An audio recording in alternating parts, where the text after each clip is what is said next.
Praise the Lord. आप सबका स्वागत है हमारी चैनल जीसस द फुलफिलर में।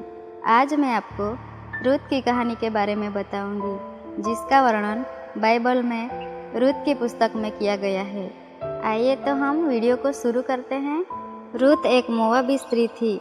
उसका विवाह एक इजरायली पुरुष से हो जाता है। जब उसके पति की मृत्यु हो जाती है तो रूत अपनी इजरायली सास के प्रति असाधारण निष्ठा और इजराइल के परमेश्वर के प्रति गहन भक्ति का प्रदर्शन करती है। अंत में उसके पहले पति के एक रिश्तेदार से उसका पुनर्विवाह हो जाता है।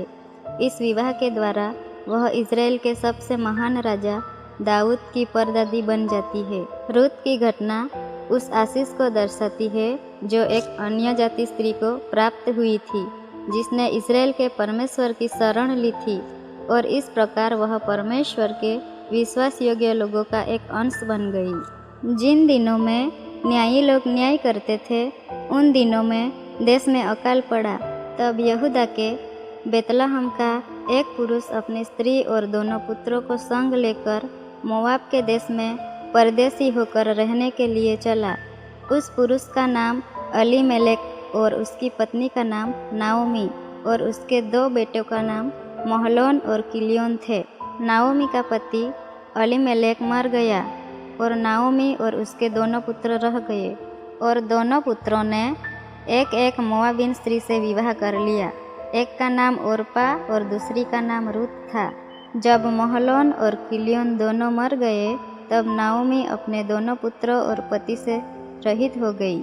तब वह मोआब के देश में यह सुनकर कि यहोवा ने अपनी प्रजा के लोगों की शुद्धि लेके उन्हें भोजन वस्तु दी है, उस देश से अपनी दोनों बहुओं समेत लौट जाने को चली।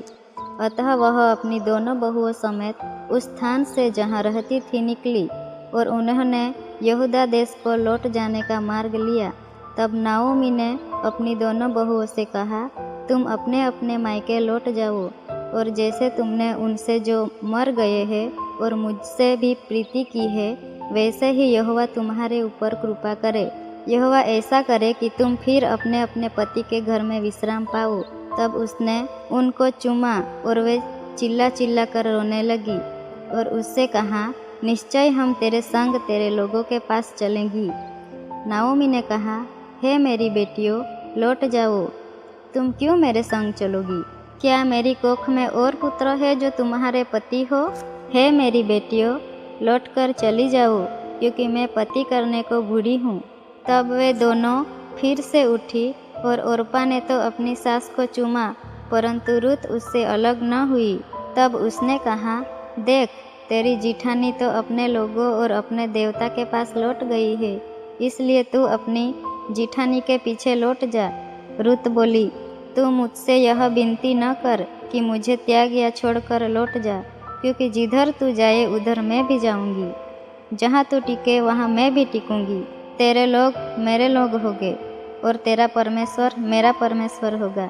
जहाँ तू मरेगी वहाँ मैं भी मरूंगी, और वही मुझे मिट्टी दी जाएगी। यदि मृत्यु छोड़ और किसी कारण मैं तुझसे अलग हूँ, तो यहोवा मुझसे वैसा ही वरन उससे भी अधिक करे। जब उसने यह देखा कि वह मेरे संग चलने को स्थिर है, तब उसने उससे और कुछ न कहा। अतः वे दोनों चल निकली और बेतलहम पहुँची। उनके बेतलहम में पहुँचने पर सारे नगर में उनके कारण हलचल मच गई, और स्त्रियाँ कहने लगी, क्या यह नाओमी है? उसने उनसे कहा, मुझे नाओमी न कहो, मुझे मारा कहो, क्योंकि सर्वशक्तिमान ने मुझको बड़ा दुख दिया है।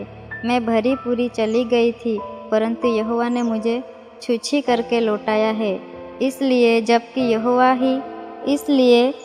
यहोवा ही ने मेरे विरुद्ध साक्षी दी और सर्वशक्तिमान ने मुझे दुख दिया है, फिर तुम मुझे क्यों नाओमी कहते हो? इस प्रकार नाओमी अपनी मोआबिन बहू रूत के साथ लौटी, जो मोआब देश से आई थी। वे जो कटने के समय के आरंभ में बेतलहम पहुंची। नाओमी के पति एलीमेलेक के कुल में उसका एक बड़ा धनी कुटुंबी था, जिसका नाम बोआज था। मोआबिन रूत ने नाओमी से कहा, मुझे किसी खेत में जाने दे कि जो मुझ पर अनुग्रह की दृष्टि करे, उसके पीछे पीछे मैं सीला बीनती जाऊं। उसने कहा, चली जा बेटी। इसलिए वह जाकर एक खेत में लौने वालों के पीछे बीनने लगी। और जिस खेत में वह संयोग से गई थी वह अलीमेलेक के कुटुंबी बोआज का था। और बोआज बेतलहम से आकर लौने वालों से कहने लगा, यहोवा तुम्हारे संग रहे। और वे उससे बोले, यहोवा तुझे आशीष दे। तब बोआज ने अपने उस सेवक से जो लौने वाले के ऊपर ठहराया गया था पूछा, वह किसकी कन्या है? जो सेवक लौने वालों के ऊपर ठहराया गया था उसने उत्तर दिया, वह मोआबिन कन्या है जो नाओमी के संग मोआब देश से लौट आई है। उसने कहा था, मुझे लौने वालों के पीछे पीछे पुलों के बीच बीनने और बाले बटरने दे। तो वह आई और भोर से अब तक यही है, केवल थोड़ी देर तक घर में रही थी। तब बोअज ने रूत से कहा, हे मेरी बेटी, क्या तू सुनती है? किसी दूसरे के खेत में बीनने को न जाना, मेरी ही दासियों के संग यही रहना। जिस खेत को वे लौती हो उसी पर तेरा ध्यान बंधा रहे और उन्हीं के पीछे पीछे चला करना। क्या मैंने जवानों को आज्ञा नहीं दी कि वे तुझे तंग न करे? और जब जब तुझे प्यास लगे तब तब तू बर्तनों के पास जाकर पानी पीना जिसे जवान लोग भरते हैं। तब वह भूमि तक झुककर मुँह के बल गिरी और उससे कहने लगी, क्या कारण है कि तूने मुझ पर परदेशीन पर अनुग्रह की दृष्टि करके मेरी शुद्धि ली है? बोअज ने उत्तर दिया, जो कुछ तूने पति की मृत्यु के बाद अपनी सास से किया है और तू किस प्रकार अपने माता पिता और जन्मभूमि को छोड़कर ऐसे लोगों में आई है जिनको तू पहले न जानती थी, यह सब मुझे विस्तार के साथ बताया गया है। और यहोवा तेरे कार्य का फल दे।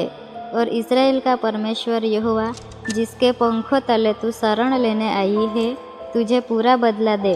उसने कहा, हे मेरे प्रभु, तेरे अनुग्रह की दृष्टि मुझ पर बनी रहे, क्योंकि यद्यपि मैं तेरी दासियों से किसी के भी बराबर नहीं हूँ, तो भी तूने अपनी दासी के मन में बैठने वाली बातें कहकर मुझे शांति दी है। फिर खाने के समय बोअज ने उससे कहा, यही आकर रोटी खा और अपना कोर सिरके में डूबा।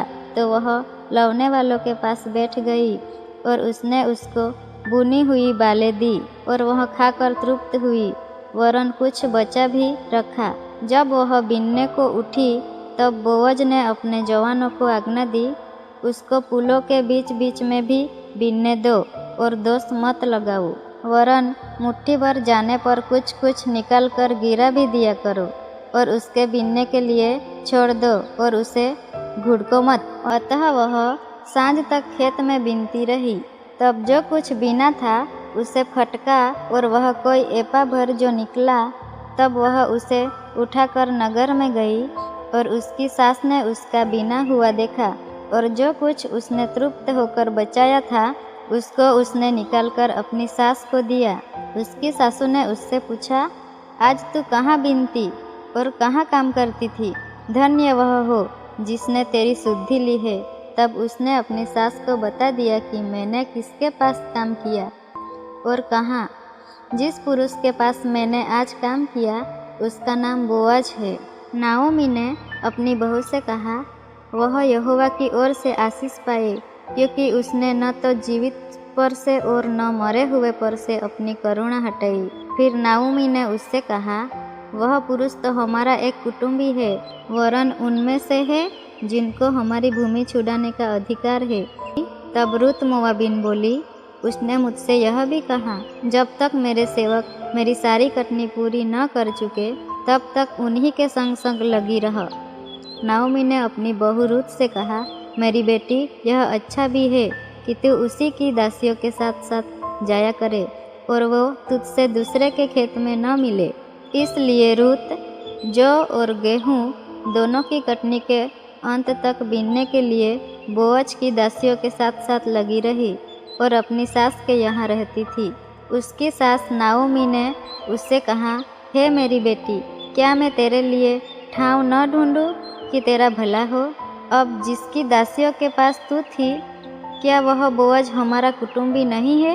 वह तो आज रात को खलिहान में जो फटकेगा, तू स्नान कर, तेल लगा और अच्छे वस्त्र पहनकर खलिहान को जा, परंतु जब तक वह पुरुष खा पी न चुके तब तक अपने को उस पर प्रकट न करना, और जब वह लेट जाए तब तो उसके लेटने के स्थान को देख लेना, फिर भीतर जाकर उसके पांव उघाड़ने के लेट जाना, तब वही तुझे बताएगा कि तुझे क्या करना चाहिए। उसने उससे कहा, जो कुछ तू कहती है वह सब मैं करूँगी। तब वह खलिहान को गई और अपनी सास की आज्ञा के अनुसार ही किया।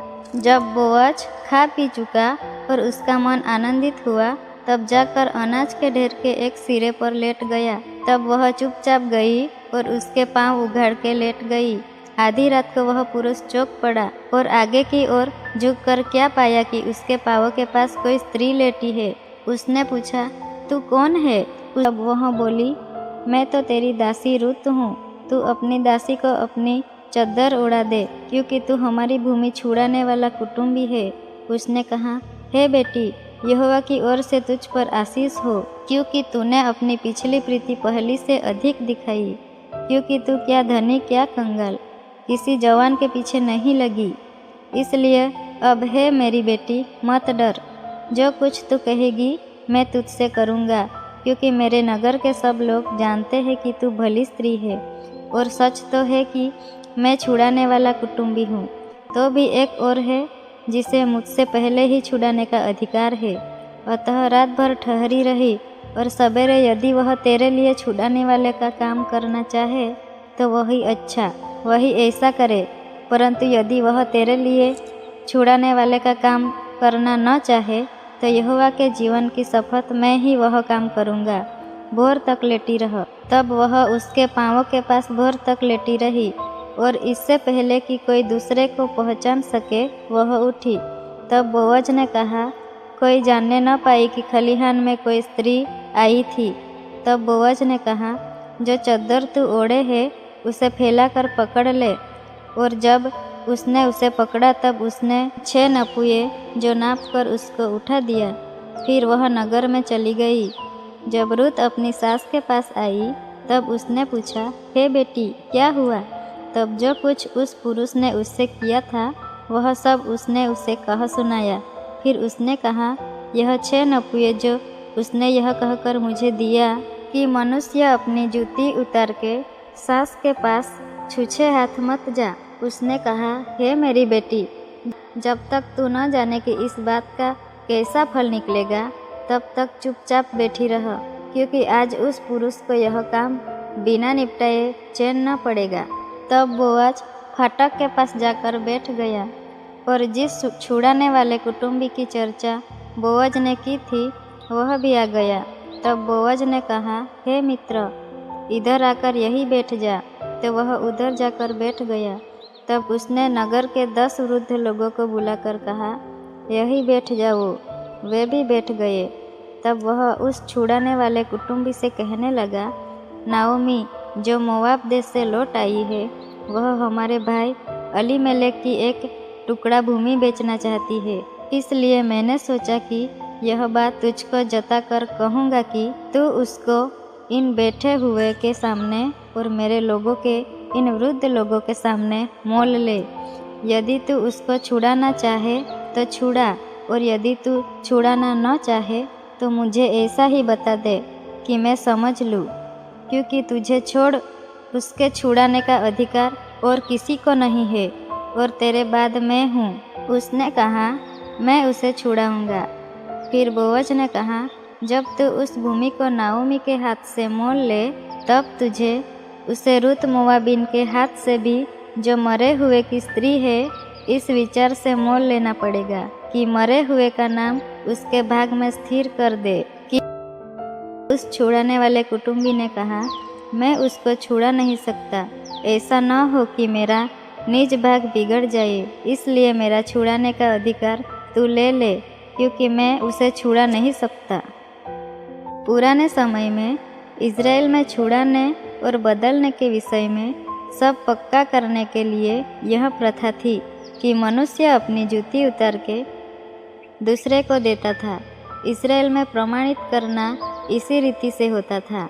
इसलिए उस छुड़ाने वाले कुटुंबी ने बोअज से यह कहकर तू उसे मोल ले अपनी जूती उतारी। तब बोअज ने वृद्ध लोगों और सब लोगों से कहा, तुम आज इस बात के साक्षी हो कि जो कुछ अलीमेलेक का, जो कुछ किलियोन और महलोन का था, वह सब मैं नाओमी के हाथ से मोल लेता हूँ। फिर महलोन की स्त्री रूत मोआबिन को भी मैं अपनी पत्नी करने के लिए इस विचार से मोल लेता हूँ कि मरे हुए का नाम उसके नीच भाग पर स्थिर करूँ। कहीं ऐसा न हो कि मरे हुए का नाम उसके भाइयों में से और उसके स्थान के फाटक से मिट जाए। तुम लोग आज साक्षी ठहरे हो। तब फाटक के पास जितने लोग थे उन्होंने और वृद्ध लोगों ने कहा, हम साक्षी है। तब बोअज ने रूत से विवाह कर लिया और वहाँ उसकी पत्नी हो गई। और जब वह उसके पास गया तब यहोवा की दया से उसको गर्भ रहा और उसके एक बेटा उत्पन्न हुआ। तब स्त्रियों ने नाओमी से कहा, यहोवा धन्य है जिसने तुझे आज छुड़ाने वाले कुटुंबी के बिना नहीं छोड़ा, जिसने तुझे आज छुड़ाने वाले कुटुंबी के बिना नहीं छोड़ा। इज़राइल में इसका बड़ा नाम हो और यह तेरे जी में जी ले आने वाला और तेरा बुढ़ापे में पालने वाला हो, क्योंकि तेरी बहू जो तुझसे प्रेम रखती और 7 बेटों से भी तेरे लिए श्रेष्ठ है, उसी का यह बेटा है। फिर नाओमी उस बच्चे को अपनी गोद में रखकर उसकी धाई का काम करने लगी और उसकी पड़ोसिनों ने यह कहकर नाओमी के एक बेटा उत्पन्न हुआ है। लड़के का नाम ओबेद रखा और ओबेद ही यिशै का पिता और दाऊद का दादा हुआ। Praise the Lord. इस कहानी से हम सीखते हैं कि हमें भी रूत की तरह आज्ञा में चलना है और पवित्रता में बने रहना है, तब परमेश्वर की दया हम पर बनी रहती है। Praise the Lord. आशा करती हूँ कि आपको यह रूत की कहानी पसंद आई होगी और अपने मित्रों के साथ भी शेयर करें। आप हमारी चैनल को सब्सक्राइब करें और बेल आइकन को दबाना ना भूलें ताकि आपको हमारी आगे आने वाली वीडियो की नोटिफिकेशन मिलती रहे।